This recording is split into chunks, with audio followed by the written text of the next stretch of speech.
मुझे क्षमा कीजिए प्रभु, आपकी आज्ञा के बिना ही युद्ध करके आपके शत्रु को मृत्यु के घाट उतार दिया। क्षमा नहीं, आपकी तो प्रशंसा होनी चाहिए देवी। असुर राज को मारकर आपने सभी देवताओं को मुक्त करवाया है। इस पापी के अहंकार से तीनों लोकों की रक्षा की है आपने। आप एकादशी की तिथि पर मेरी एकादश इंद्रियों से उत्पन्न हुई हैं। इसीलिए मेरे सभी भक्त आपको उत्पन्न एकादशी के नाम से जानेंगे। सभी तिथियों में आपका स्थान सर्वश्रेष्ठ होगा। जिस तरह आपने राक्षस के आक्रमण से मेरी रक्षा की है, उसी प्रकार एकादशी के दिन व्रत करके जो भी भक्त आपकी कथा सुनेगा, मैं स्वयं उसकी रक्षा करूंगा। जो आपकी पूजा करेगा उसे मेरी विशेष कृपा प्राप्त होगी और उसके साथ साथ उसे मिलेगा धन, सिद्धि और मोक्ष।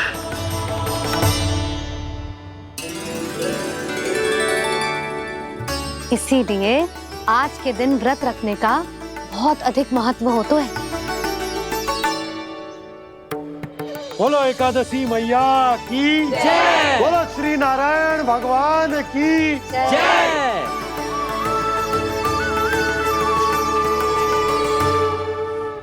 प्रभु की कृपा से एकादशी का महत्व भी पता चल गो और मेरा व्रत भी सफल होगा। अभी नहीं भूला रहा, एकादशी का व्रत पूरी तरह तभी सफल होता है जब द्वादशी के दिन उसे पूरा किया जाता है।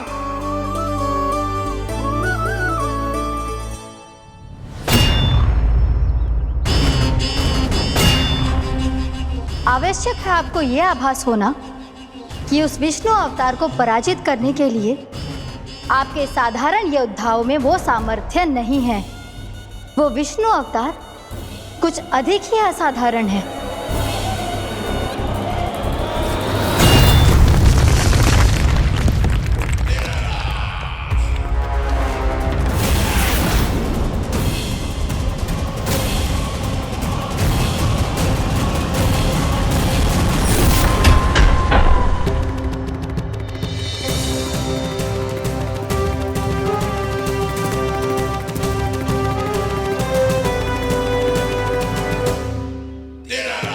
अब मैं दिखाऊंगा उस विष्णु अवतार को असाधारण शत्रु क्या होता है।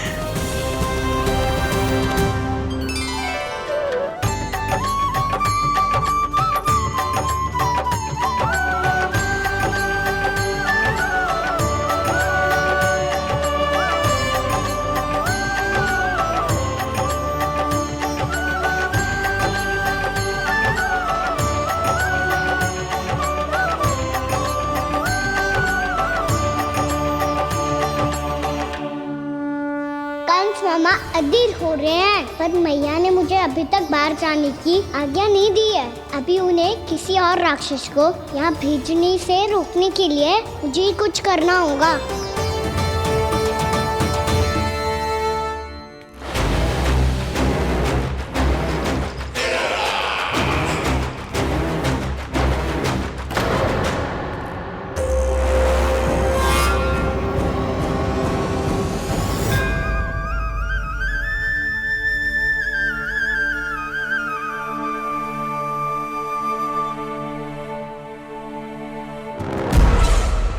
कौन हो तुम? बचपन से ही मुझे मारने का सपना देख रहे हैं, फिर मुझे ही नहीं पहचानते।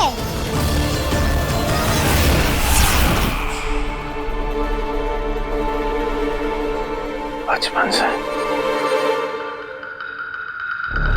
विष्णु अवतार। कोई गाना बुलाता है तो कोई मुरलीधर पुकारता है, कोई माखन चोर कहता है, कोई कहता है चिच्चोर। पर विष्णु अवतार इस नाम से तो बस आप ही मुझे बुलाते हो मामा जी। इतना साहस, ये तो यहां आ गया है।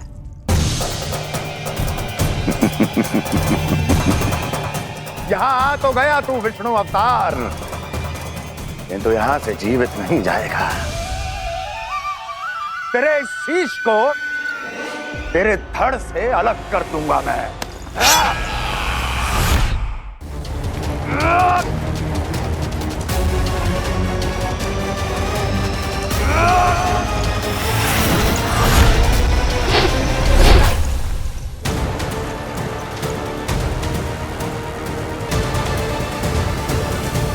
वहाँ कहाँ देख रहे हो मामा जी?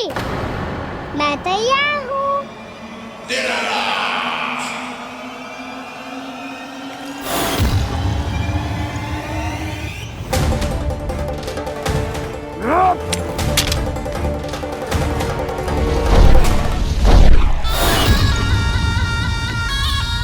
मामा जी, आप सदैव इसी तरह क्रोध में रहते हो क्या?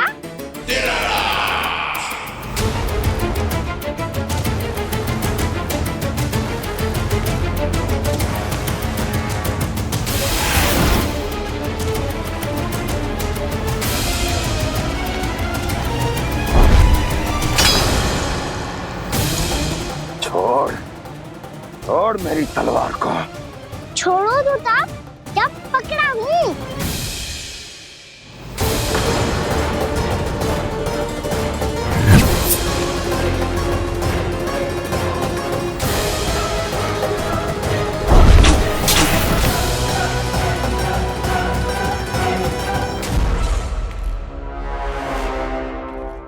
मामा जी,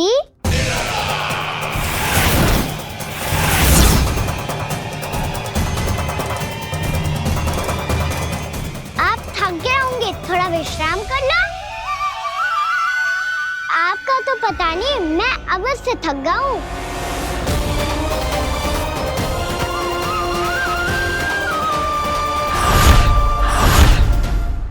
मेरे सिंहासन पर बैठने का तू साहस? अभी तो बस अभ्यास कर रहा था मामा जी। भविष्य में मुझे तो बैठना है यहाँ। आपने बल प्रयोग करके से अपने पिताजी से छीना था। मैं आज से छीन लूंगा। जो छल और बल से लिया जाए वो अधिक समय तक टिकता नहीं है मामा जी।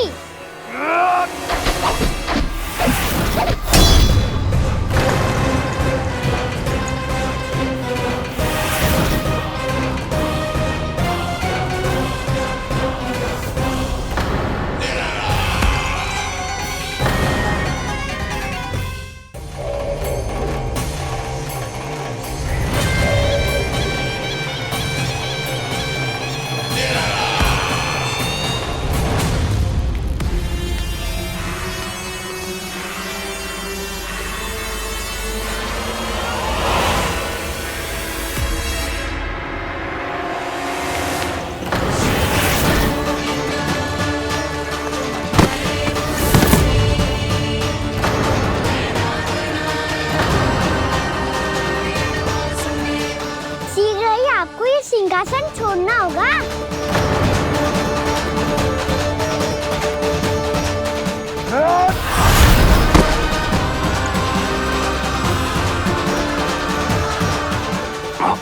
वो मेरा सिंहासन छीनना चाहता। वो आ रहा है, वो आ रहा है। सैनिकों, दुर्जन, बंद कर दो सभी द्वार और झरों के, सब के सब। इसकी हर संभावना पर इतना कड़ा पहरा बिठा दो कि ना तो कोई महल के भीतर आ सके, ना कोई बाहर जा सके। मुझे महल की चप्पे चप्पे की सूचना चाहिए। जाओ।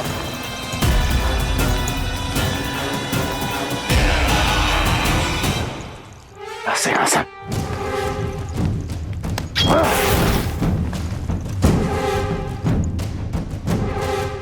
अब आ, दुष्ट मायावी, ए छलिया विष्णु अवतार, मैं कंस तेरी प्रतीक्षा कर रहा हूँ।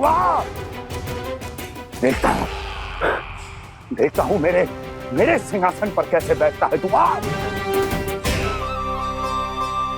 मुझे तो बस कुछ समय चाहिए था, वो मिल गया। अब करते रहिए आप प्रतीक्षा।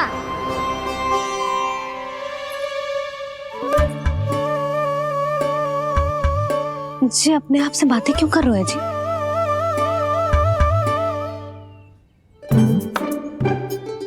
आप मुस्कुरा क्यों रहे हो? ना कचू ना, बताओ क्यों मुस्कुरा रहे हो? तुम ही पर गए हो जी। जब तुम व्रत करती हो तो तुम भी ऐसा ही करती हो। इसी प्रकार भूख अधिक लगने पर अपना ध्यान भटकाने के लिए स्वयं से ही बड़बड़ाती रहती। होगा। आपको तो बस मेरा उपहास उड़ाने के लिए बहाना चाहिए।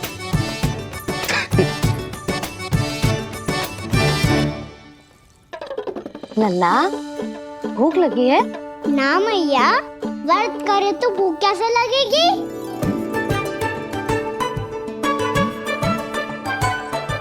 यदि लगी हो तो छोटे बालकों को थोड़ी बहुत भूल चूक क्षमा होती है। कछु ना तो फल तो तू खा ही सकते है। अब तो पूरे नियम और विधि विधान से व्रत तोड़ूंगा। कल द्वादशी के सुबह मुहूर्त के अनुसार। ठीक।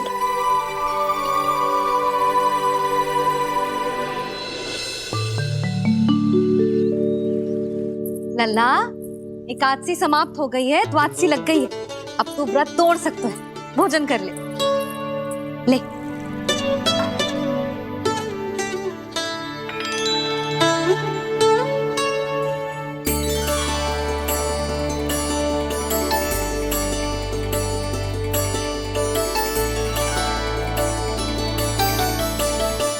आज तो कार्य कर लीजिएगा। मैं ना चाहती कि सब गांव वाले फिर से आपका उपहास उड़ाएं। अरे, इसी क्षण कार्य आरंभ करना आवश्यक ना है। कुछ खा तो लो। कल भी पूरे दिन व्रत में रहे, अब तो कुछ खा लो। ना, अभी बिल्कुल भूख ना है। और हाँ भगवान, तुम्हें चिंता करने की आवश्यकता नहीं है। आज मैं किसी को भी 2 शब्द कहने का अवसर नहीं दूंगा। अरे, कुछ खाओगे पियोगे नहीं तो कैसे रहोगे?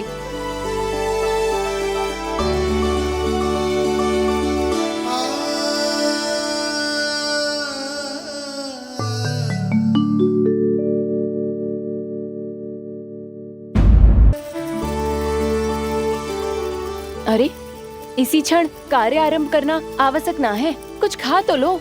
ना, अभी बिल्कुल भूख ना है। और हाँ भगवान, तुम्हें चिंता करने की आवश्यकता नहीं है। आज मैं किसी को भी 2 शब्द कहने का अवसर नहीं दूंगा।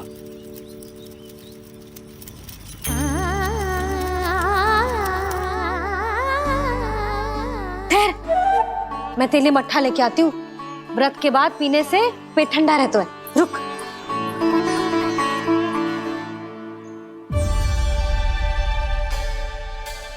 भक्तों ने अभी तक व्रत नहीं तोड़ा है, मैं कैसे तोड़ लूं? भूख कहाँ से होगी?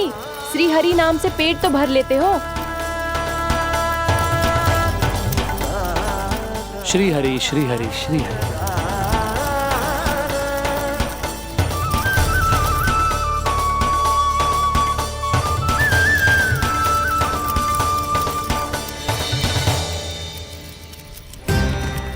हरि हरि प्रभु हरि, हरि हरि प्रभु हरि, हरि हरि प्रभु हरि, हरि हरि प्रभु हरि। कल से अन्न का एक दाना ना गो है पेट में। अब क्या व्रत तुड़वाने भी आपके प्रभु ही आएंगे? अब क्या व्रत तुड़वाने भी आपके प्रभु ही आएंगे? मैया,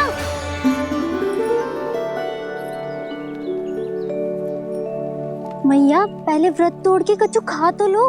अभी ना, लौट के आने के बाद। हाँ,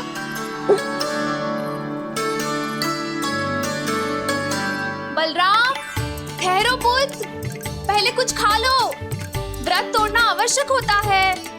मैया ने एकादशी का महत्व बताया। लगता है मुझे सबको द्वादशी पर व्रत तोड़ने समाप्त करने का महत्व बताना होगा। हरि हरि हरि हरि हरि मेरे हरि।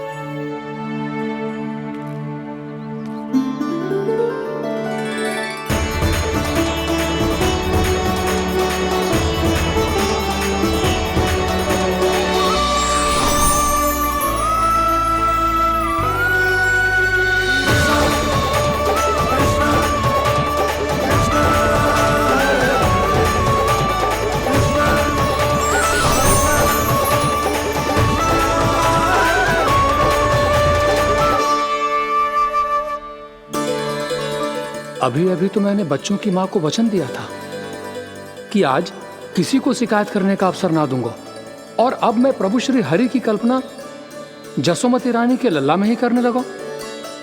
ना ना, ये ठीक ना है।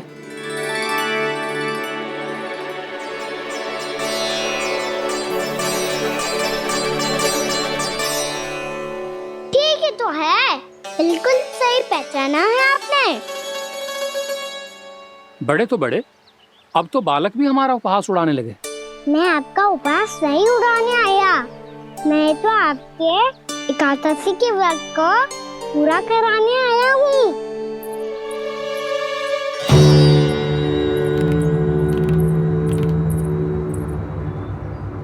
कान्हा,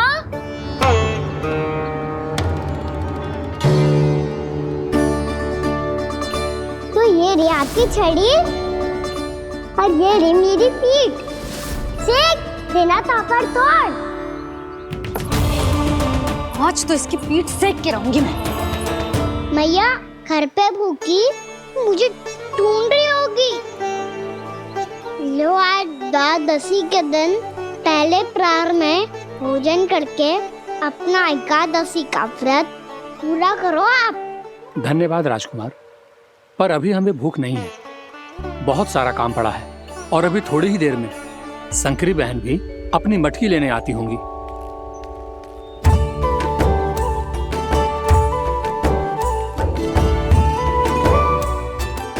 पर मैं आपका व्रत पूरा कराए बिना नहीं जा सकता। भला क्यों? भक्त भूखा रहे और भगवान खा ले, ऐसा हो सकता है भला?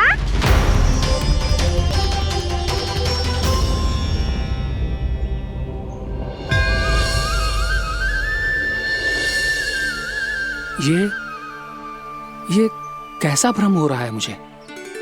मुझे लगता है अपना काम करना चाहिए। द्वादशी के पहले प्रहर में व्रत पूरा करना बहुत आवश्यक होता है, ना तो एकादशी का व्रत भी पूरा ना मानो जातो। इतनी सारी ज्ञान की बातें तुम्हें कैसे पता है लल्ला?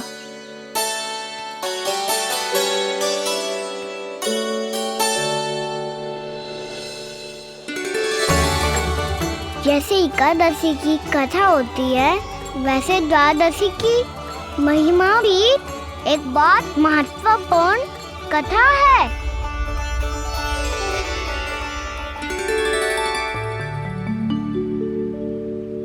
कैसी कथा? बिल्कुल सही समय पे आई हो आप, क्योंकि आपको ये कथा आपको अवश्य सुननी चाहिए।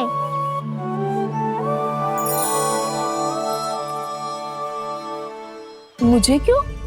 पहले सुन तो लियो, फिर स्वयं ही पता चल जाएगा। बहुत समय पहले एक राजा हुआ करते थे, राजा अम्बरीश। भगवान श्री हरि के बहुत बड़े भक्त थे। ओम नमो नारायणाय।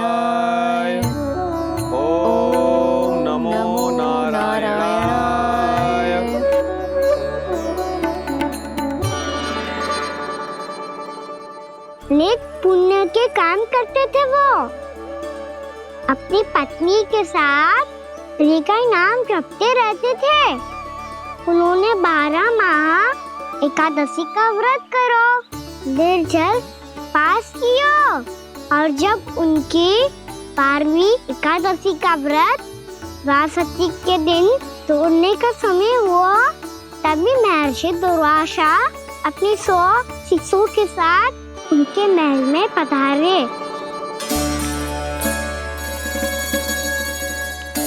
प्रणाम स्वीकार करें महर्षि। आप जैसे महान ऋषि मेरे राज्यसभा में आए, वो भी ऐसे अवसर पर जब मैं और मेरी पत्नी निरंतर 12 एकादशियों के बाद अंतिम एकादशी का व्रत तोड़ेंगे। इससे बड़े सौभाग्य की क्या बात हो सकती है हमारे लिए। आज आपके साथ साथ मेरा और मेरे शिष्यों का एकादशी व्रत भी पूरा होगा। संभव है प्रभु की इच्छा यही हो कि हम सब अपना व्रत एक साथ तोड़ें। ये तो अत्यधिक प्रसन्नता की बात है महर्षि। तो फिर ठीक है, हम सब यात्रा से थके हैं। व्रत तोड़ने से पहले हम स्नान करना चाहते हैं। जैसी आपकी इच्छा महर्षि। जब तक आप लोग लौटेंगे तब तक आपके सारे प्रबंध यहाँ हो चुके होंगे।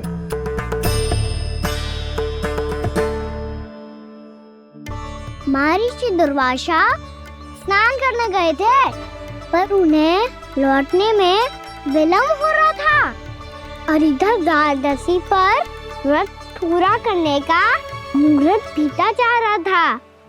महाराज अमरेश बड़ी विरक्ता के साथ महर्षि दुर्वासा के लौटने की प्रतीक्षा कर रहे थे। महाराज, व्रत तोड़ने का मुहूर्त बीता जा रहा है। बस कुछ ही समय बचा है। महर्षि और उनके शिष्यों को लौटने में न जाने कितना समय लग जाएगा। मेरा सुझाव है कि आप मुहूर्त समाप्त होने से पहले व्रत अवश्य तोड़ लें। गुरुदेव, हमने महर्षि दुर्वासा को वचन दिया है कि जब तक वो लौटेंगे नहीं तब तक हम व्रत नहीं तोड़ेंगे। इसीलिए मैं उनके लौटने के बाद ही भोजन ग्रहण करूंगा। पर महाराज, मुहूर्त यदि बीत गया और समय रहते हो नहीं आए तो महाराज आपका व्रत पूरा नहीं होगा। महाराज, आपको उसका फल नहीं मिलेगा। महाराज, 12 एकादशियों का व्रत व्यर्थ चला जाएगा। किंतु गुरुदेव, यदि मैंने भोजन कर लिया तो ये तो अतिथियों का अपमान होगा। आप उचित कह रहे हैं महाराज। भोजन के लिए उनकी प्रतीक्षा अवश्य कीजिए महाराज। पर मुहूर्त रहते हुए एक तुलसी का पत्ता और जल ग्रहण कर लीजिए। इससे आपका व्रत भी पूरा हो जाएगा और अतिथि का मान भी रह जाएगा। आपका सुझाव अच्छा है गुरुदेव।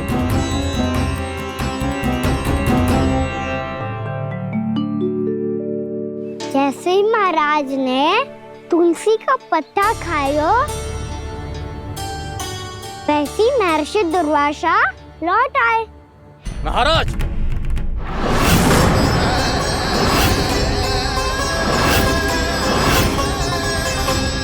महाराज को उपास तोड़ते देखते बहुत क्रोधित हो गए।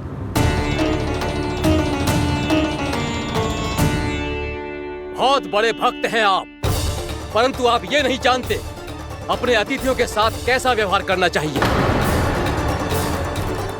आपने हमें साथ भोजन करने का वचन दिया था, पर अपना व्रत क्यों तोड़ा आपने? महर्षि, मैंने भोजन नहीं ग्रहण किया। कहीं मुहूर्त न निकल जाए इस कारण मैंने एक तुलसी का पत्ता ग्रहण कर लिया। 56 भोग खाया हो या एक पत्ता, अपना व्रत तोड़कर अतिथियों का अपमान किया है, मेरा अपमान किया है। अब आपको दंड भोगना होगा ताकि आप सीख पाएं कि अतिथियों के साथ कैसा व्यवहार होना चाहिए। महर्षि, आप जो भी दंड मुझे देंगे मुझे स्वीकार है, किंतु आप क्रोधित मत होइए। क्रोध का कारण आपने दिया है महाराज। एक महर्षि का अपमान करके राक्षसी प्रवृत्ति का परिचय दिया है आपने। इसीलिए अब एक राक्षसी आपको दंड देगी।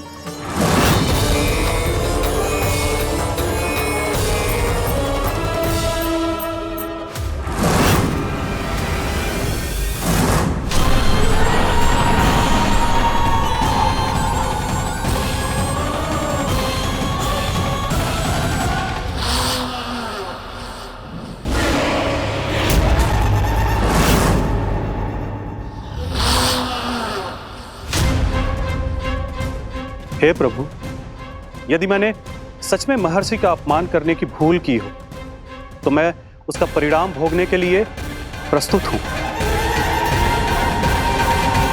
ओम नमो नारायणाय, ओम नमो नारायणाय नमः।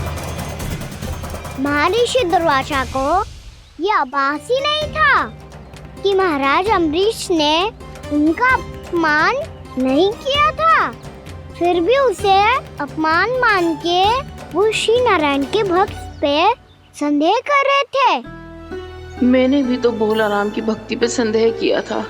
हे नारायण, ये क्या पाप हो गया मुझसे। संदेह किसी अपमान से कम ना हो तो, और भगवान सब सह सकते हैं, पर उनके प्रिय भक्तों का अपमान सहन ना कर सकते, इसीलिए उन्होंने अस्थिचेप करने का निर्णय लिया।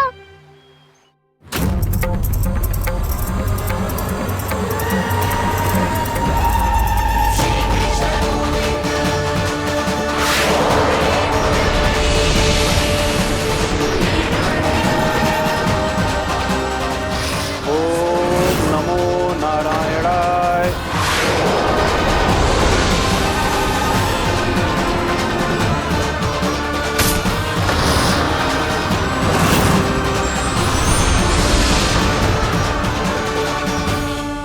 और फिर भगवान का वो सुदर्शन चक्र महर्षि दुर्वासा के पीछे पड़ गया। ये चक्र तो मेरी ओर बढ़ रहा है। ओम नमो नारायणाय। ये कैसे संभव हो सकता है? कोई रोको इसे, कोई रोको इसे।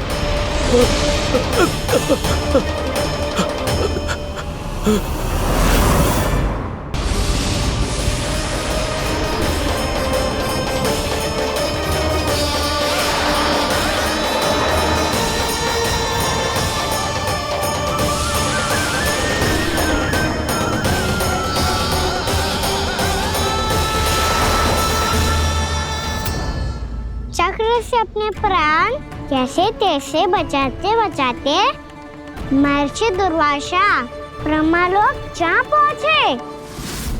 ब्रह्मदेव, रक्षा कीजिए ब्रह्मदेव, सहायता कीजिए, मुझे बचाइए ब्रह्मदेव, रक्षा कीजिए। ये सुदर्शन चक्र मेरे प्राणों के पीछे पड़ गया है, मुझे बचाइए ब्रह्मदेव, मुझे बचाइए। महर्षि, मैं चाहकर भी आपकी सहायता नहीं कर सकता। ऐसी स्थिति में यदि कोई कुछ कर सकते हैं तो वो हैं सुदर्शन चक्र के स्वामी विष्णु, क्योंकि सृष्टि में केवल वही है जो इसे नियंत्रित कर सकते हैं।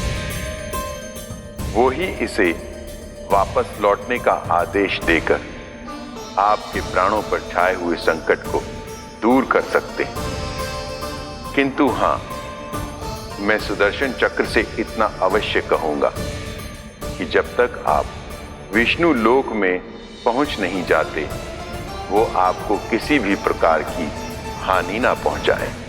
आपका बहुत बहुत धन्यवाद, आपकी सदा ही जय हो।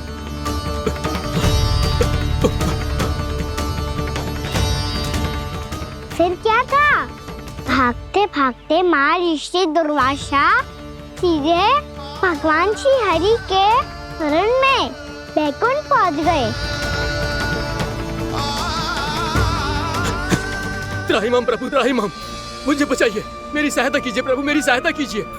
मैं आपके इस चक्र और ऊर्जा से नहीं भाग सकता प्रभु, कृपया करके अपने सुदर्शन को रोकिए, इसे वापस लीजिए प्रभु। यह संभव है महर्षि।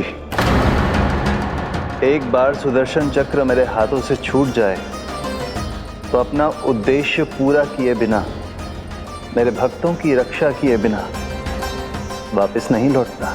कोई तो उपाय होगा प्रभु, कृपया करके मेरे प्राण बचाइए प्रभु। मैं सुदर्शन की ऊर्जा से जलकर भस्म नहीं होना चाहता प्रभु। आप जो कहेंगे मैं करूंगा प्रभु, मेरी सहायता कीजिए प्रभु, मेरी सहायता कीजिए। मुझे नहीं लगता कि आप वो कर पाएंगे। मैं अवश्य करूंगा, मैं अपनी प्राण रक्षा के लिए कुछ भी करूंगा प्रभु। आपने मेरे भक्त राजा अम्बरीश को भक्ति का कर्तव्य निभाने के लिए अपमानित और दंडित किया है महर्षि, पर भक्त की रक्षा करना भगवान का कर्तव्य है। इसलिए यदि आप भक्त राजा अम्बरीश के पास जाकर क्षमा याचना करें और यदि वो आपको क्षमा कर दे तो ही ये चक्र आपके प्राण लिए बिना लौट सकता है। अन्यथा आप तो जानते हैं महर्षि, मेरे भक्त का अपमान मेरा अपमान। भक्त का अपमान भगवान के अपमान से कम ना हो तो है। महर्षि दुर्वासा को भी ये बात समझ आई और फिर उन्होंने महाराज अम्बरीश से क्षमा याचना की। महाराज महाराज महाराज महाराज महाराज मुझे क्षमा करें महाराज, मुझसे बहुत बड़ी भूल हो गई महाराज, मुझसे बहुत बड़ी भूल हो गई महाराज। महर्षि, आप हमारे चरण छुए ये उचित नहीं। महाराज महाराज अम्बरीश, आप नारायण के सच्चे भक्त हैं। मैंने आपको अपमानित किया, दंडित करने का प्रयास किया महाराज। इस अपराध के लिए मुझे क्षमा कीजिए महाराज, और इस सुदर्शन चक्र से मेरे प्राण बचाइए महाराज।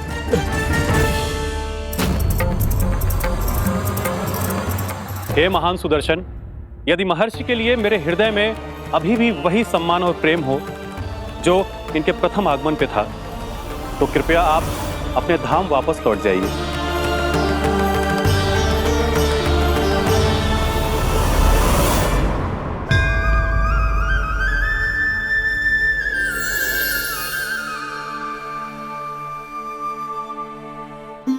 आपका बहुत बहुत धन्यवाद महाराज अम्बरीश। मैं आपको आशीर्वाद देता हूं कि आप देवराज इंद्र के समान शक्तिशाली हों। आपकी कीर्ति का पताका 10 दिशाओं में फहराए। मेरी बस एक ही इच्छा है महर्षि, कि मैं आपके साथ अपना उपवास तोड़ सकूं। अवश्य महाराज, हम सब भोजन आपके साथ करेंगे और अपने आप को नारायण की सेवा में अर्पित करके व्रत को पूरा करेंगे, क्योंकि आज जो यहाँ हुआ है उससे सिद्ध हो चुका है कि एकादशी व्रत का फल द्वादशी की सुबह भोजन करने से ही प्राप्त होता है। इस कथा से हमें पता चलता है कि सभी को द्वादशी की सुबह भर पेट भोजन करके एकादशी का व्रत पूरा करना चाहिए। और दूसरी बात, भगवान की सच्ची भक्ति अपमान कभी ना करना चाहिए। उनके साथ सदैव प्रेम से व्यवहार करना चाहिए। यही भगवान को सबसे अधिक प्रिय है। भैया भोलाराम, मैंने भी श्री हरि पे तुम्हारे विश्वास का उपहास उड़ाया था, मुझे क्षमा कर दो। ना ना, आप क्षमा मांगकर मुझे लज्जित मत करो, आप तो मेरी बहन जैसी हैं। जब महर्षि दुर्वासा जैसे महान ऋषि को भी प्रभु के भक्त से क्षमा मांगनी पड़ी, तो मैं तो बहुत ही तुच्छ हूँ। मुझे आपकी किसी भी बात का बुरा ना लगा। पर पता है प्रभु को कौन सी बात सब भूला रखता है? कौन सी बात? जब उनका भक्त भूखा रहे, हमें भी अपना व्रत पूरा ना करे। और जैसा कि आप सभी ने अभी कथा से सीखो है, एकादशी के व्रत को द्वादशी की सुबह अवश्य पूरा करना चाहिए। अब आप जाओ, अपना व्रत पूरा करो।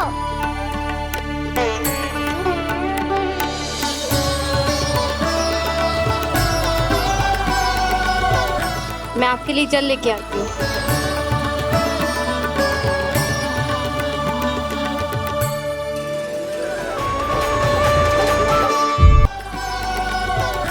मैं आपके लिए जल लेके आती हूँ।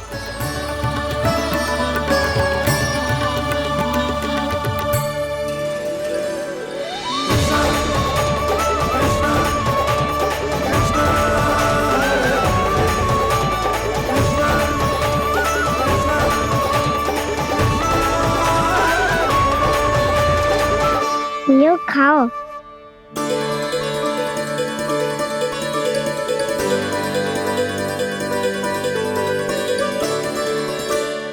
कान्हा,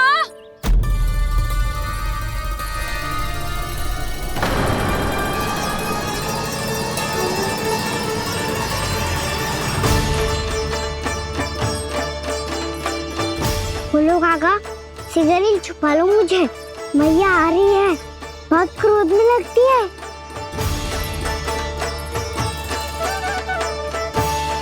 आज तो बहुत दंड मिलेगा।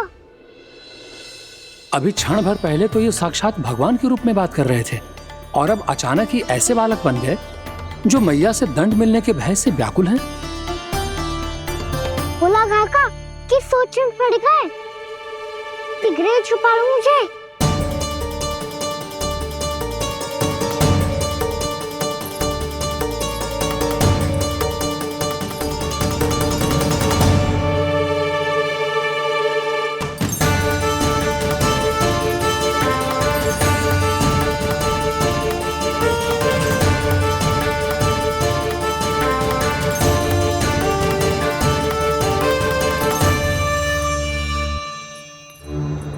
भोलानाथ जी, कान्हा को देखो है क्या?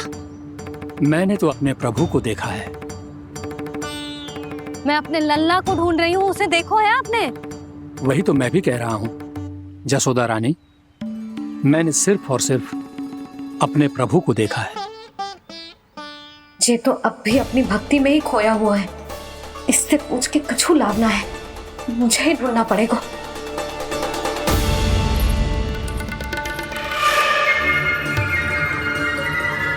बच गए। शंकरी मौसी, कान्हा को देखो है क्या कहीं?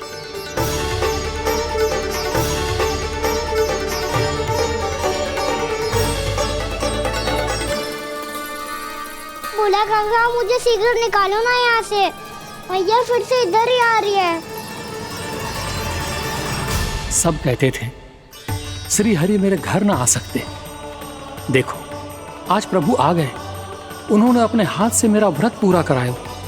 हाँ आते हैं और आगे भी आएंगे हमारे श्री हरि हमसे मिलने और आके मोक्ष देंगे, है ना?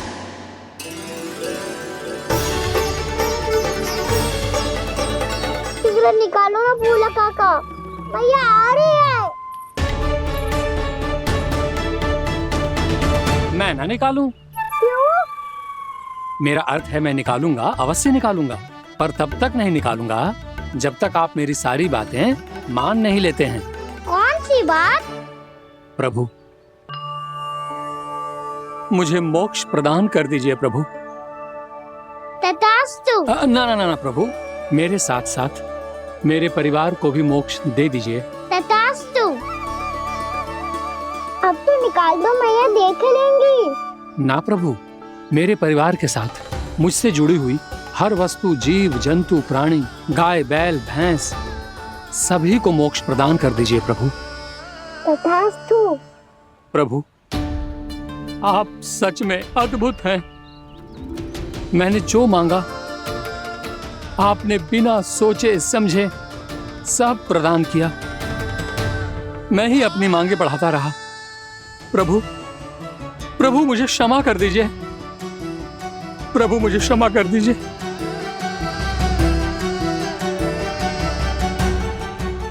आइए प्रभु।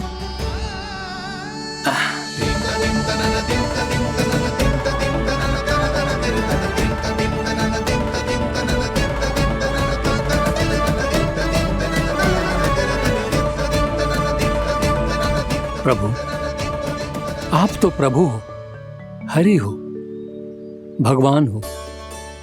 आप चाहते तो इस मटके से स्वयं निकलकर बाहर आ सकते थे, फिर मेरी आपने हर इच्छा क्यों पूरी की? क्योंकि मेरे भक्त की इच्छा पूरी करने में मुझे भी प्रसन्नता मिलती है। ना तो मैं अपने भक्तों का अपमान सह सकता हूँ और ना ही उनकी इच्छा अधूरी रहने दे सकता हूँ।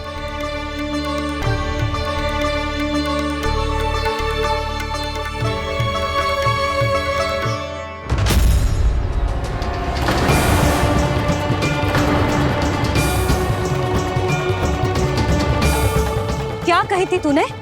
हाँ, कि तू फिर से छल ना करेगा। फिर मुझे बिना बताए घर से बाहर कैसे निकलो? क्षमा करना मैया, पर जो आपने सिखाया था मैंने तो उसी का ही पालन करो है। फिर से चतुराई कर रहे हो है ना? हाँ, आप ही ने तो कही थी ना, यदि कछु करने से किसी को हानि ना पहुंचती हो या फिर किसी अच्छे कार्य में सहायता हो रही हो तो आज्ञा लेने की आवश्यकता ना होती। यदि तेरे कछु करने से किसी और की कोई हानि ना हो रही हो या किसी के अच्छे कार्य में सहायता हो रही हो तो मुझसे आज्ञा लेने की आवश्यकता ना है। तो किस अच्छे कार्य के लिए आया है यहाँ? एकादशी की सुबह एकादशी का व्रत खोल के भोजन करा जाता है। ये बात ना तो भोला काका को पता थी, ना शंकरी मासी को, और ना ही किसी और को। और तुझे पता थी? हाँ, मेरी मैया ने बहुत अच्छे से सिखाया है मुझे। जैसे कल तूने एकादशी कथा सुनाई थी ना, आज वैसे ही तेरे लल्ला ने सबको द्वादशी कथा सुनाई है। सच्ची यशोदा रानी जी, इसने तो हमारी आंखें ही खोल दी। और भाभी, सच तो ये है कि मुझे भी ना पता था कि ये इतना बड़ा ज्ञानी है और इतना अधिक समझदार।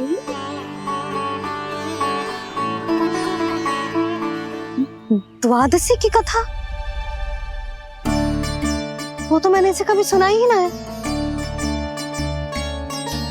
फिर इसे कैसे पता थी? रानी जी, जो स्वयं भगवान हैं, भला उन्हें कैसे कुछ नहीं पता होगा।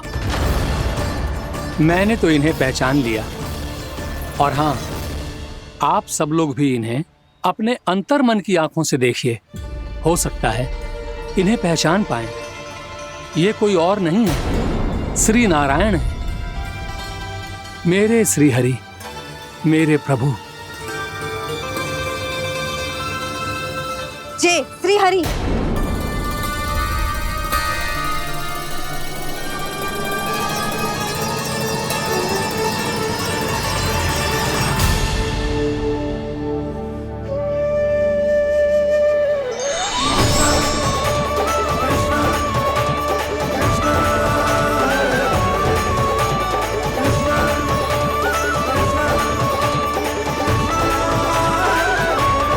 ये क्या कर दिया भोला? जिस रास्ते को मैंने इतनी कठिनाई से बचा के रखा था, सबके सामने उसे उजागर कर दिया तुमने।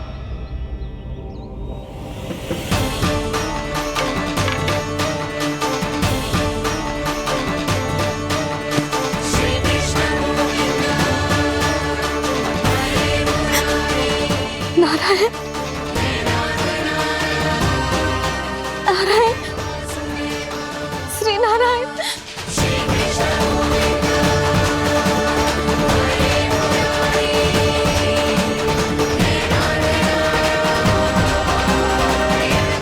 श्री नारायण।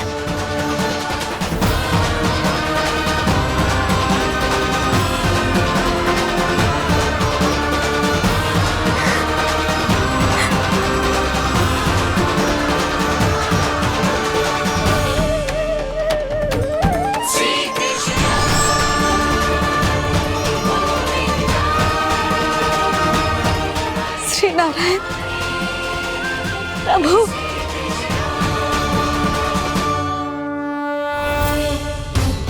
जिस रास्ते को इतने यत्न से संभाल के रखा था, आज वो सबके सामने खुल गया। और तो और मेरा भेद मैया को भी पता चल गया। बाबा सब कहते रहे, पर मैंने एक न मानी।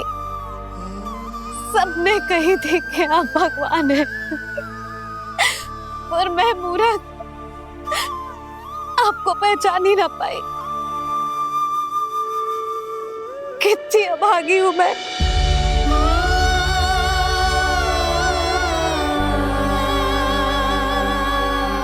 जिस मुंह से मुझे आपकी महिमा गानी चाहिए थी, उसी मुंह से मैंने आपको डांटा है।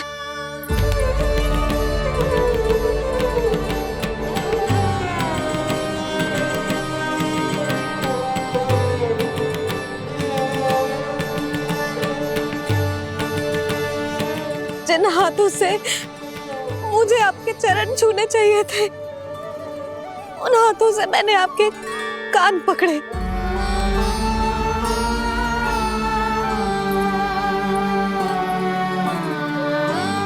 मुझे तो आपकी सेवा करनी चाहिए थी प्रभु, और मैंने आपको दंड दिया, आपको घर से बांध दिया।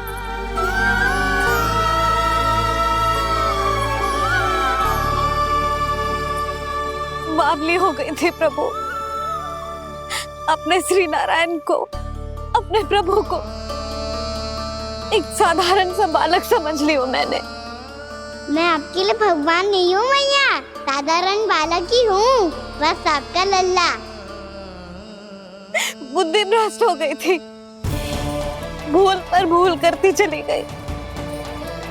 आज भी आपके पीछे पीछे छड़ी लेकर दौड़ी चली आई।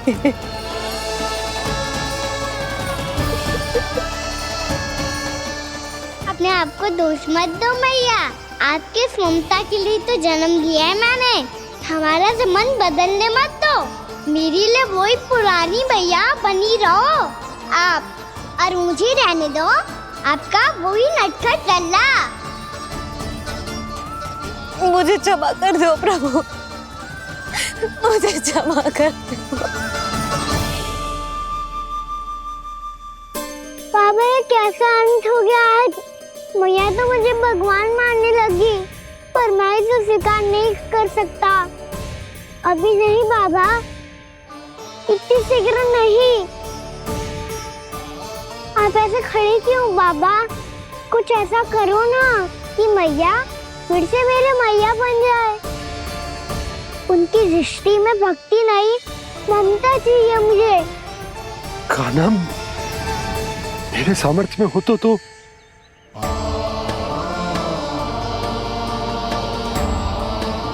दाऊ, आप तो बड़े भाई हो, अपने छोटे भाई की सहायता करो ना, जिससे मैया सब कुछ भूल जाए। मैं क्या कर सकता हूँ कान्हा? कोई तो सहायता करो मेरी।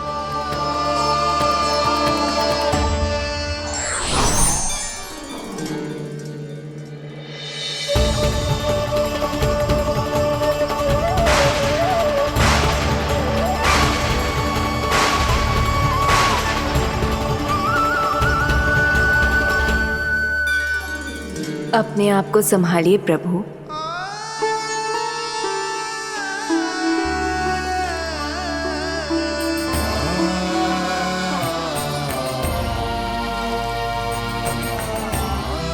देखो ये क्या हो गया, भैया को सब पता चल गया। अभी तो मुझे मैया की ममता का शौक पूरी तरह मिला ही नहीं था। योग माया,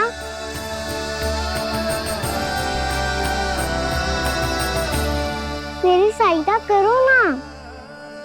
कितनी अद्भुत है ममता की शक्ति। भगवान को भी एक साधारण बालक बना देती है। बालक की बना रहना चाहता हूँ मैं, नहीं चाहता दिव्य होना, नहीं चाहता भगवान बनना। बस मैया की गोद में रहकर ममता की रस से सेम को भी घनो चाहता हूँ। इनकी डांट फटकार का दुख पाना चाहता हूँ। कुछ भी करे योग माया, पर इन सबको भुला दो मेरा सत्य।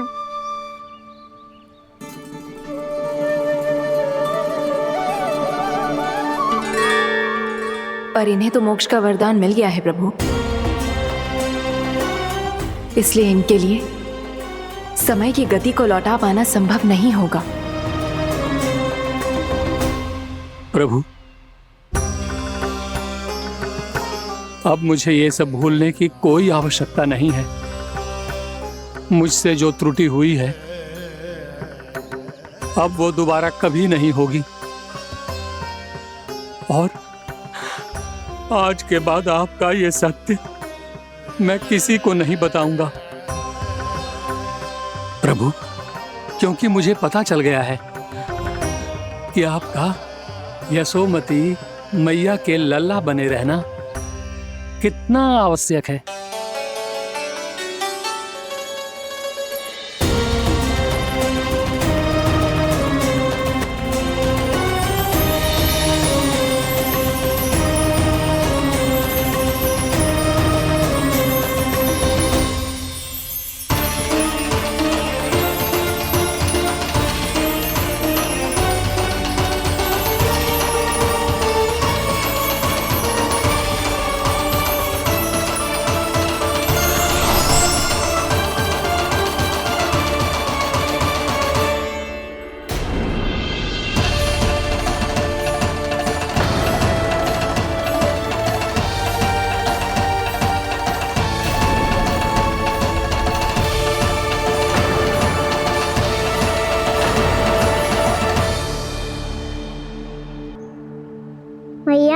छड़ी। पहले चुपके से भाग जातो है, फिर स्वयं ही छड़ी भी पकड़ा रो है? नटखट कहीं का। हंसी आ रही है? अरे किस बात पे इतनी हंसी आ रही है रे? हाँ?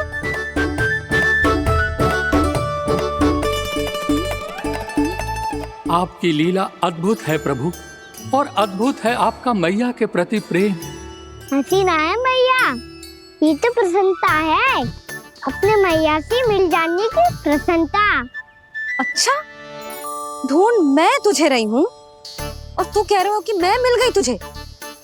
तू घर चल लल्ला, अच्छे से पिटाई करूंगी तेरी।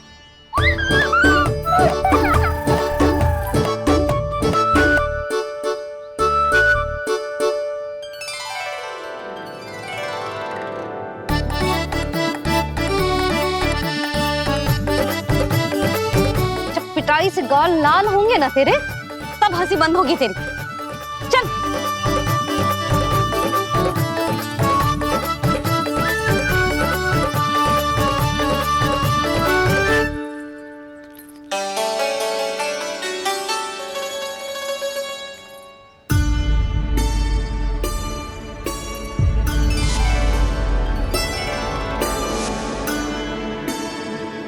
लगता है भैया की और चतन स्मृति वापस आ रही है।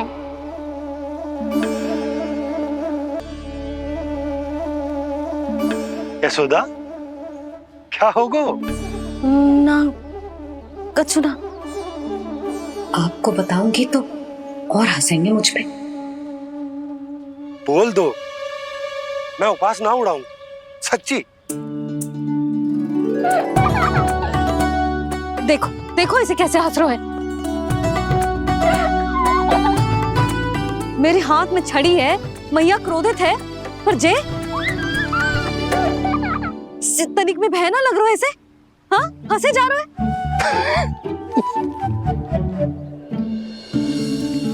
दोनों बाबा लल्ला एक जैसे हो। चल तू, चल चल। दाऊ, आप तो बड़े भाई हो, अपने छोटे भाई की सहायता करो ना, जिससे मैया सब कुछ भूल जाए। सुबल, तू कच्चू खा क्यों ना रहो है? व्रत ही करना था तो बलराम के जैसे कल कर ले। तो कल तो एकादशी भी थी। कान्हा के बिना कछु करने का मेरा मन ही ना कर। तो बात तो सच्ची है, उसके बिना गौसारन भी ऐसा लगता है जैसे कितना भारी कार्य है, व्यवस्था में करना पड़ता है। सही कह रहे हो तुम दोनों। मैं तो गोपालक भी इसलिए बना था ताकि कान्हा के संग खेलने को मिल जाए। बलराम तो हमारा सगा काम और मुख्य अधिक है।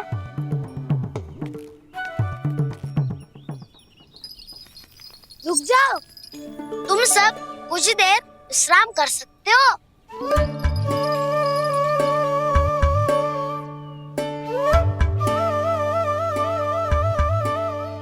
तू बोल। ना मैं ना बोलूंगा, तुम दोनों ही बोलो।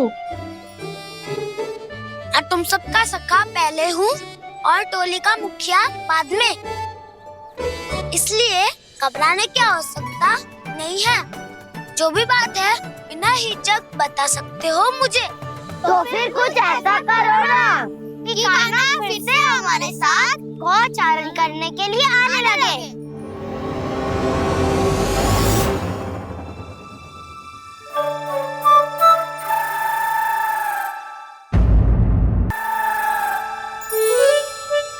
बिना कछु बताए भाग गओ। ये भी ना सोचा तेरे बिना मैया बाबा व्रत कैसे तोड़ेंगे। देखो देखो अभी भी हंस रहा है। क्या होगा वैसे? रुक, प्रसाद लेके आती हूँ। क्षमा कर दो मैया, पर जैसा आपके लिए मैं हूँ वैसे ही मेरे लिए मेरे भक्त, इसीलिए भोला राम का व्रत तोड़वाने जाना आवश्यक था।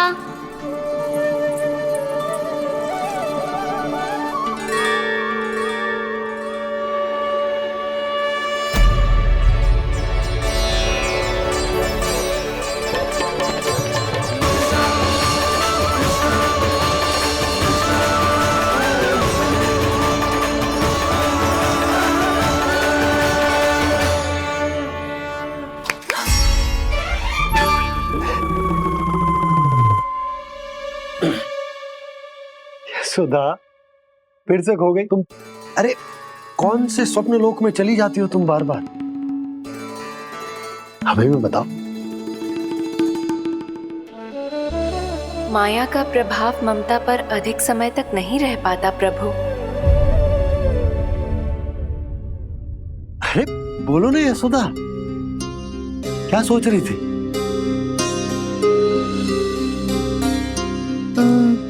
मैंने ना श्री नारायण को देखो है। हाँ तो वो तो मैं भी देख रहा हूँ, यही तो है हमारे सामने।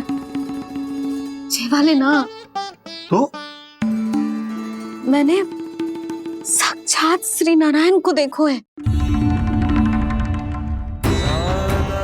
वो भी अपने कान्हा के भीतर देखो।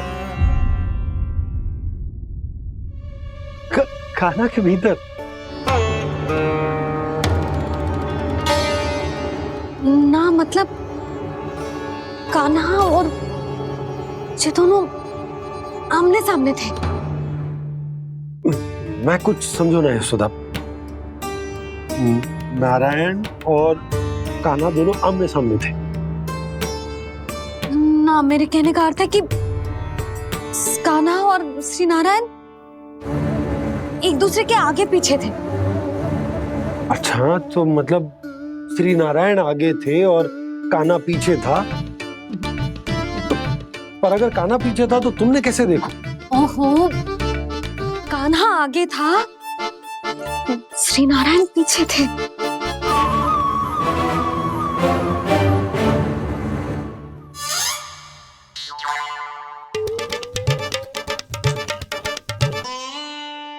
यशोदा, एक बार फिर से सोचकर बताओ कि नारायण आगे थे या कान्हा आगे था?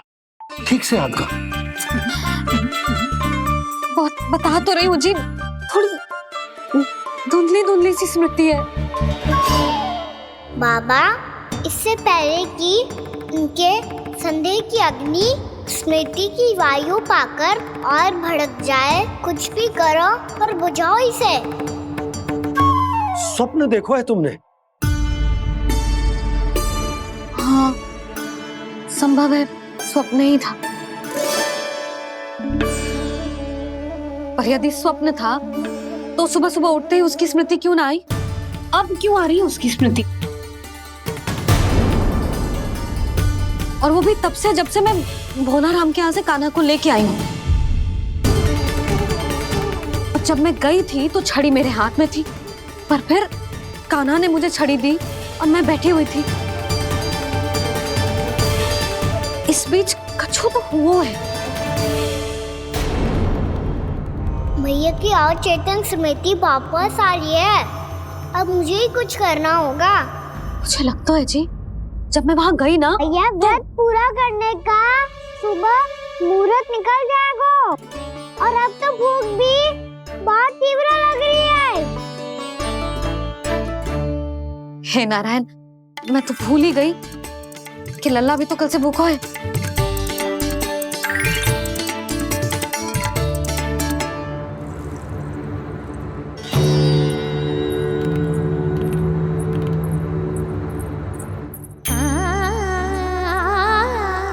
ले, खा।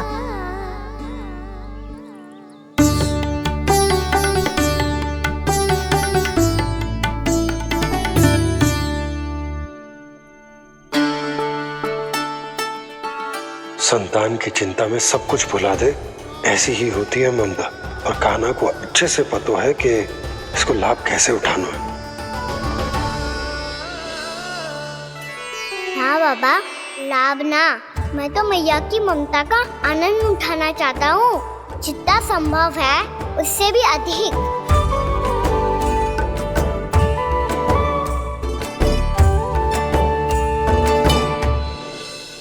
बलराम, कान्हा को फिर से गौचारण आने के लिए केवल तू ही मना सकते है। तुम में ही वो क्षमता है, हमारी टोली के मुख्य गोपालक जो हो तुम। हाँ, और कान्हा के दाव भी तो हो तुम। हाँ, वो तुमको मना ना कर पाएगा।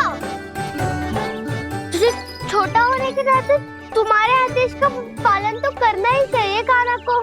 चिंता मत करो सखा, मैं कछु कहूँ और कान्हा ना माने ये तो संभव ही ना है।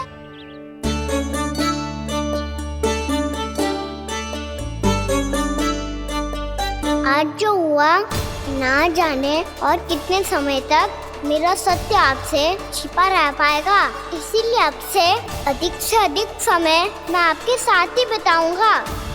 मैंने कह दिया तो समझ लो, पत्थर पे रेखा खिंच गई। कल से कान्हा हम सबके साथ अवश्य आएगा। अपना सारा समय हमारे साथ बिताएगा वो।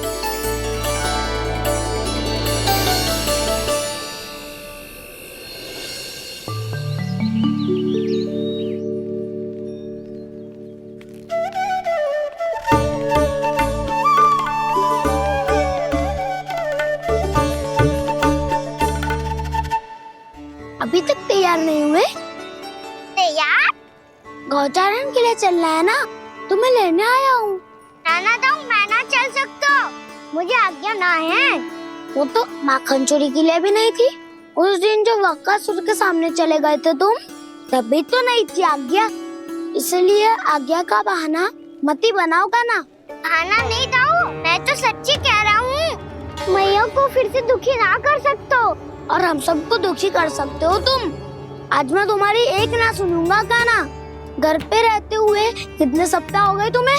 तुम गोपालक हो कान्हा, गोपालन करना तुम्हारा दायित्व है। आज तुम्हें हमारे साथ चलना ही पड़ेगा। ना दाऊ, मैं ना चल पाऊंगा।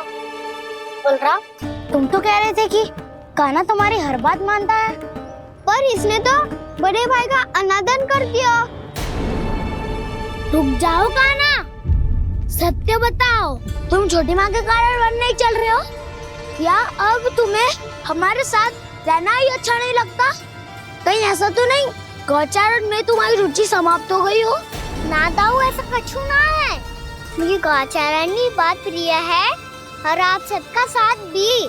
तो फिर वन चलने में क्या समस्या है तुम्हें? अपने दाऊ की बात मान लो और चलो चुपचाप। मैंने सबको वचन दिया है कि तुम हम सबके साथ चलोगे। पर दाऊ, मैंने भैया को भी वचन दिया है कि मैं नहीं जाऊंगा। इसका अर्थ है कि मेरे वचन का कोई मूल नहीं है। मैं तुमसे बड़ा हूँ कान्हा, तुम्हें मेरी आज्ञा माननी चाहिए।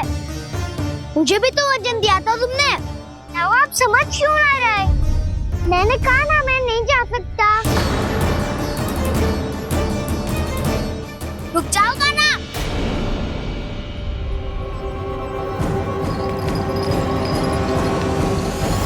ऐसे कैसे नहीं आ सकते? मैंने बल्कि हम सब ने तुम्हारी हर शरारत में तुम्हारा साथ दिया है, चाहे माखन चोरी हो या गौचारण। और अब तुम अपने दाऊ को ही पीठ दिखा के जा रहे हो। दाऊ, मैं आपका बहुत सम्मान करता हूँ, पर मैंने कहा ना मैं नहीं जा सकता। मुझे मेरी मैया के साथ ही रहना है। तो फिर तुम्हारे लिए मैं यही महत्वपूर्ण है। दाऊ नहीं, सखा नहीं, गयाऊ भी नहीं। कान्हा ने तो तुम्हारी बात मानने से मना कर दिया। बलराम, लग तो है सच्चो भाई ना है। जानते हो इससे क्या सिद्ध होता है कान्हा? कि तुम छोटी माँ के पुत्र नहीं हो, कि तुम छोटी माँ के पुत्र नहीं हो। दाऊ, ये क्या कह रहे हो आप? और नहीं तो क्या, तुम उनके वास्तविक पुत्र होते तो अपने दाऊ की आज्ञा कभी नहीं टालते। ऐसा मत ही कहो दाऊ, मैं अपनी मैया का ही लल्ला हूँ। मुझे तो लगता है छोटी माँ हाथ से ग्रह करके लाई है तुम्हें। आप ऐसा क्यों बोल रहे हो दाऊ? क्योंकि मैं वो सत्य देख रहा हूँ जो तुम नहीं देख पा रहे हो। छोटी माँ और छोटे पापा दोनों गोरे हैं और तुम अपना रंग देख लो, स्वयं विचार कर लो। जी तो मैंने भी सोचा था, बस बोला नहीं। हाँ तो क्या हुआ, मेरी त्वचा का रंग अलग है, मैं उन्हीं का ही लल्ला हूँ। बस धूप में तुम सबके साथ इतना खेला हूँ कि मेरी त्वचा का रंग बदल को है। बड़बोली बात मत कर कान्हा, स्वयं को बचाने के लिए हम पर दोष लगा रहे हो। सत्य तो ये है कि तेरी त्वचा सदैव से ऐसी थी कान्हा। लग तो है ये कि बलराम सही कह रहा है। इसका अर्थ है कि सस्ते में नन काका यशोदा काकी इसके हाथ से ग्रेट करके आए हैं। बालक हाथ में थोड़ी ना मिलता है। हमारे घर में जो बछड़ा है उसको तो मेरे बाबा हाथ से ही लाए थे, पर मुझे हाथ से कोई ना लायो है। मैं अपनी मैया का ही लल्ला हूँ। यशोमती मैया का नंदलाला ही हूँ मैं। तुम्हें वन चलना है तो चलो या फिर मत चलो, पर छोटी माँ और छोटे बाबा का लल्ला बनने का स्वांग करने की कोई आवश्यकता नहीं है।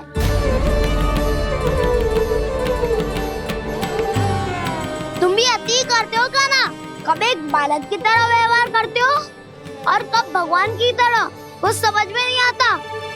भगवान की तरह? मैंने भगवान क्या किया? हाँ हाँ कह दिया तो कह दिया। खड़े खड़े मेरा मुंह क्या देख लो, चलो। या फिर तुम सबको भी अपने मैया के पल्लू में बंधकर घर पे ही रहना है।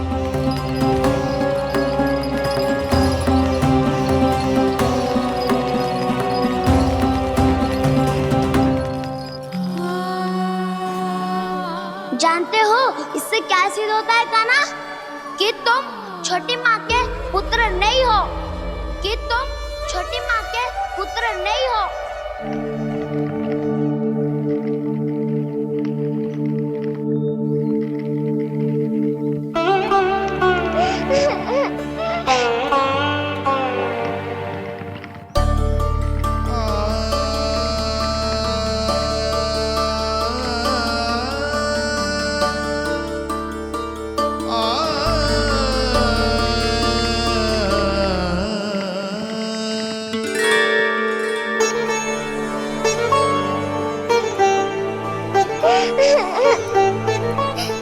क्या हो गो लल्ला, रो क्यों रहा?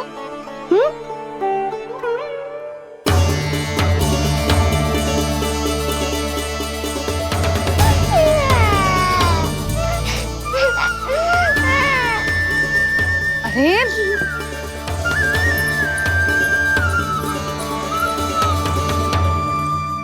मैया को ना बताए को लल्ला, क्या हुआ?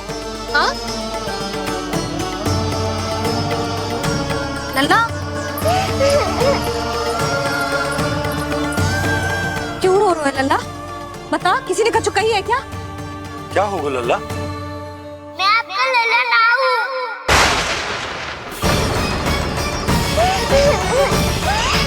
ऐसा क्यों कह रहे हो तू? क्या होगा? आपका भी लल्ला ना हूँ मैं।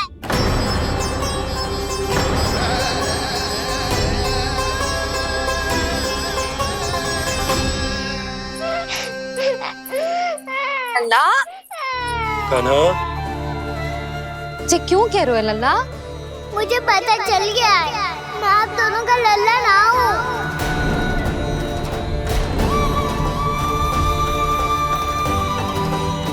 कुछ भी उल्टा सीधा बोल रहे हो। तू मेरा ही लल्ला है ना, आप मुझे हाथ से गिरा करके लाई हो।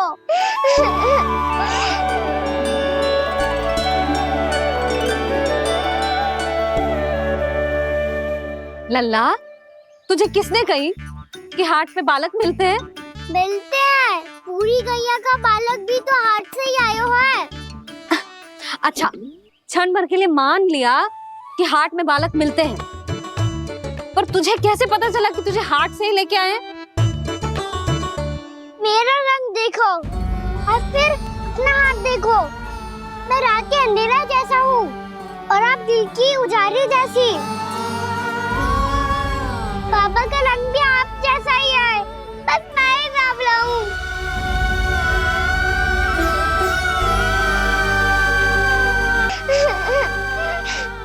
उससे क्या अंतर पड़ता है लल्ला? पर तो मैं तभी तो दाऊ अन्य सभी सखाओ ने ऐसा कहा। इस बात पर ध्यान मत ही दे।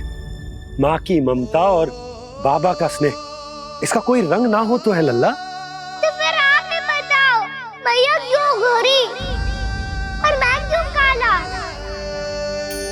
हाट से आया क्रय होके, सुन हो गए कृष्ण धीर। मैया गोरी बाबा गोरे, लल्ला मैं क्यों तू चल मेरे साथ, अभी सिद्ध हो जाएगा कि तू मेरा ही लल्ला है। चल।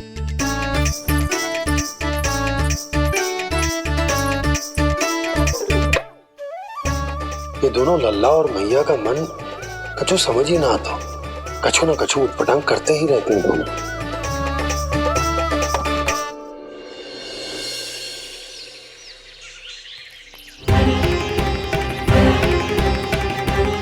भैया ऐसे ले जा रही है मुझे, कहाँ और क्यों?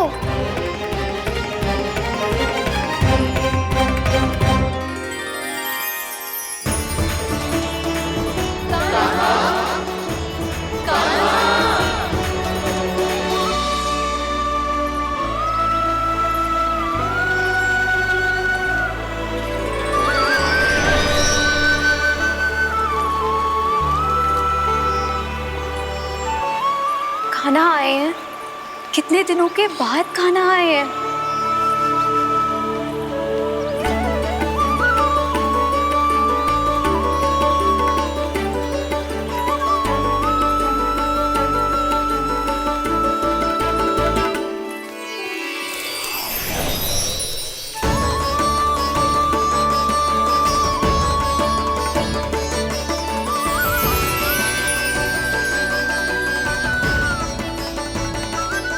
आंखें पथरा गई थी मार्ग देखते देखते।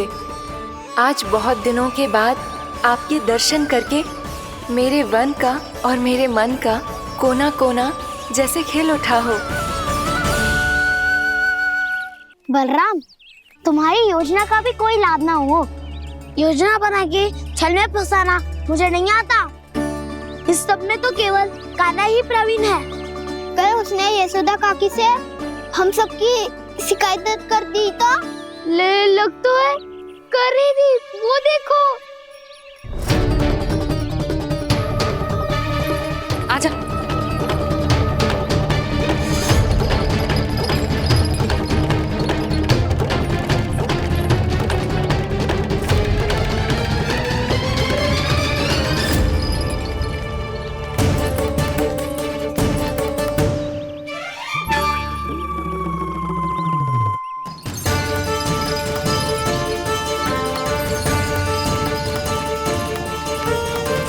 बलराम,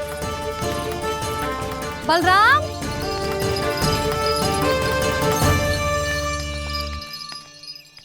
ये बसंती कहाँ है?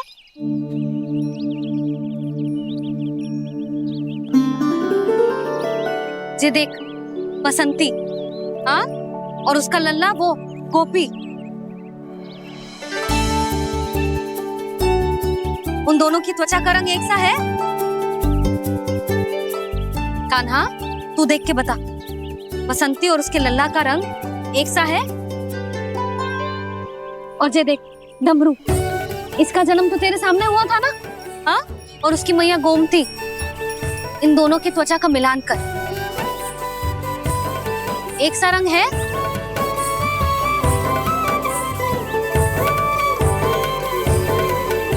सब के सब गोपालक सामने आओ।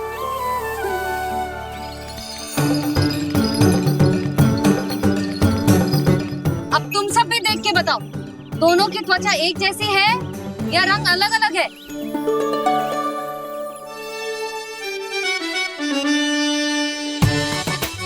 अलग अलग है। श्रीदामा, तेरी गैया, ये देख सुबह, उन दोनों का रंग एक सा है कि अलग अलग? तो जब सुबह और श्यामू का रंग अलग हो सकता है, डमरू और गोमती का रंग अलग अलग हो सकता है, और जे गोपी और बसंती का रंग अलग अलग हो सकता है, तो भी जे सब मैया और लल्ला ही है ना?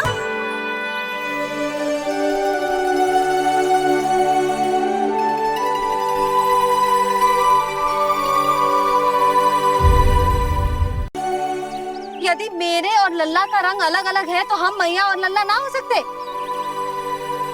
इसका अर्थ है कि मैं सच्ची में आपका ही लल्ला हूँ। किसी को कोई संदेह है कि हम मैया लल्ला ना हैं?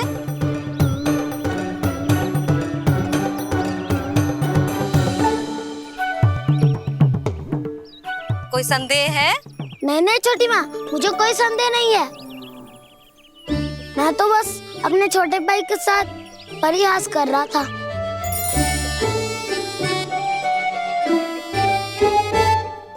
कान्हा, तू सदैव मेरा ही लल्ला था, मेरा ही लल्ला है और मेरा ही लल्ला रहेगा। समझ आई?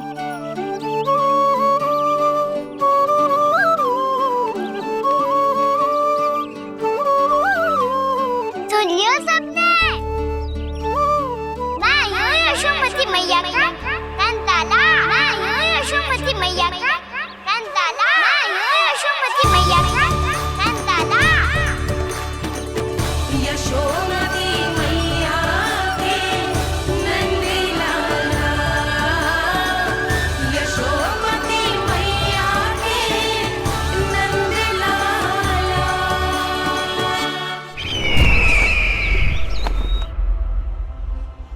मैं हूँ यशोमती मैया का कंताला। मैं हूँ यशोमती मैया का कंताला। मैं हूँ यशोमती मैया का कंताला।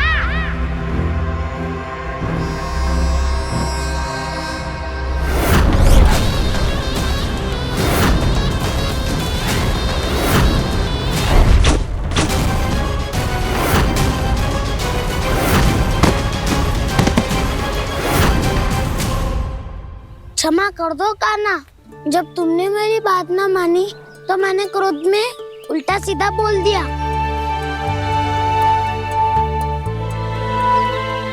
मैं तो बस यही चाहता था कि तुम फिर से बनाने लगो, फिर से बन जाओ अपनी गोपालक टोली के मुखिया।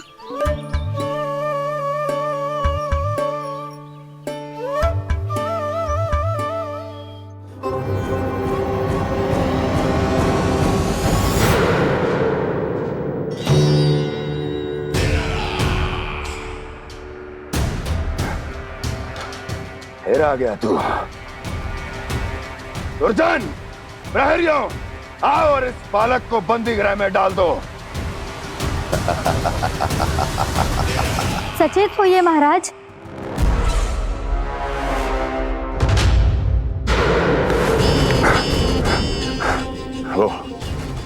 वो विष्णु अवतार कहाँ है? वो बालक कहाँ है? यहाँ नहीं है वो, आपके मस्तिष्क में है। उसे अपने साथ खिलवाड़ मत करने दीजिए महाराज।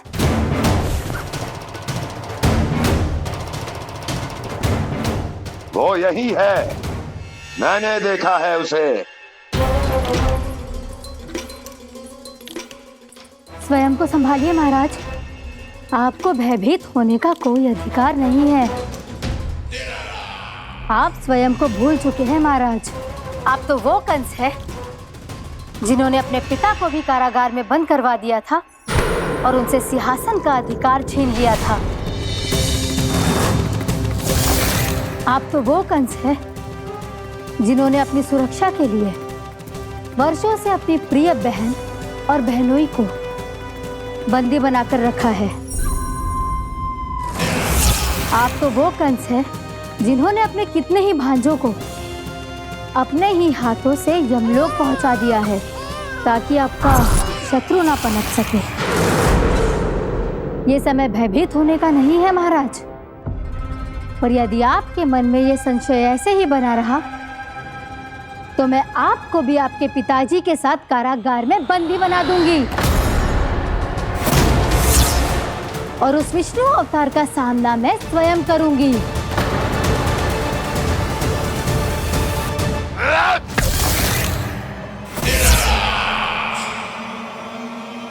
राजद्रोह का परिणाम जानती हो ना महारानी? यही क्रोध उसे दिखाइएगा महाराज। किसी ऐसे योद्धा को ढूंढ के लाइए जो उसका वध कर सके, और हाँ, किसी ऐसे योद्धा को खोज कर लाइए जो अब तक भेजे गए हर योद्धा से शक्तिशाली हो। यदि आप चाहें तो मैं इस कार्य में आपकी सहायता कर सकती हूँ महाराज।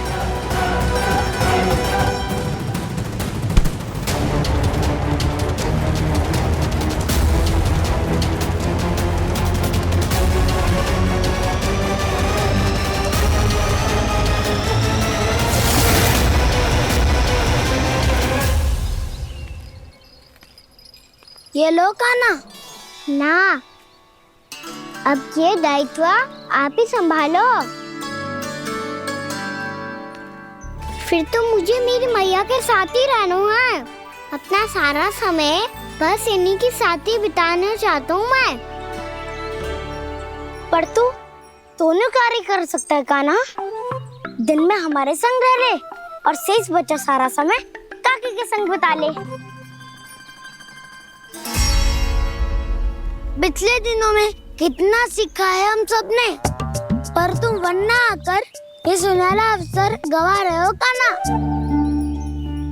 हाँ काना, मैंने लक्ष्य साधना सीख लिया है। बिल्कुल सदित भेद तो है मेरा लक्ष्य भेद।